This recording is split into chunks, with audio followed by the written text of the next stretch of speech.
सब कुछ पहले से प्लान था। रजब भट्ट केस में फातिमा खान का धमाकाखेज एतराफ।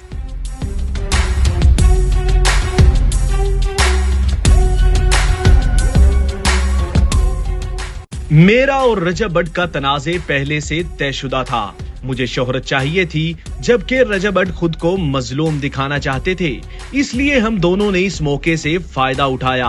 मुझे बड़ी शोहरत मिली, लेकिन शोहरत तो मिली, अगर मेरी बातों में हकीकत होती तो मैं सबूत पेश करती। लेकिन मैंने कभी कोई सबूत नहीं दिया और मेरी बातें भी बार बार बदलती रहीं, जिससे खुद अंदाजा लगाया जा सकता है कि असल हकीकत क्या थी।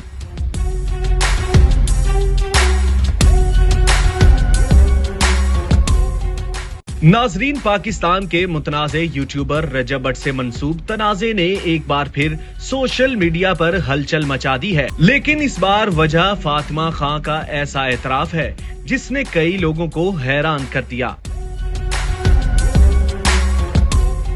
फातिमा खान, जो माजी में रजब भट्ट के साथ मुबैना ताल्लुकात और महंगे तहाइफ से मुताल्लिक दावों के बाइस खबरों में रही थी, अब अपने बयानात से पीछे हटती दिखाई दे रही हैं।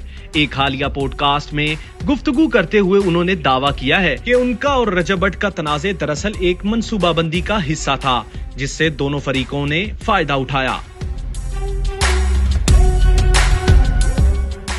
नाजरीन, याद रहे, फातिमा खान ने पहले दावा किया था कि रजब भट्ट ने उन्हें कीमती घड़ियां तोहफे में दी और बैरून मुल्क सफर करवाए, जिसके बाद सोशल मीडिया पर शदीद बहस छिड़ गई और इन इल्जामात ने रजब भट्ट की निजी जिंदगी से मुताल्लिक मौजूद तनाज़ात को मजीद हवा दी थी। ताहम अब फातिमा खान का कहना है कि इन्होंने कभी भी अपने दावों के हक में कोई सबूत पेश नहीं किया और इनके बयानात में बार बार तब्दीली आती रही, जिससे लोगों को खुद अंदाजा लगा लेना चाहिए था कि मामला क्या है। इनके एतराफ के बाद सोशल मीडिया सार्फिन की जानिब से मुख्तलिफ रद्द अमल सामने आ रहे हैं, जबकि कई अफराद सवाल उठा रहे हैं कि अगर ये सब शोहरत हासिल करने की एक कोशिश थी तो अवामी एतमाद के साथ ऐसा खेल क्यों खेला गया।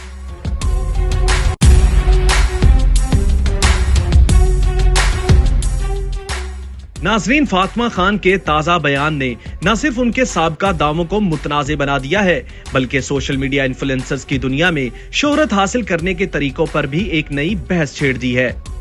आपकी इस हवाले से क्या राय है, कमेंट सेक्शन में जरूर बताइएगा।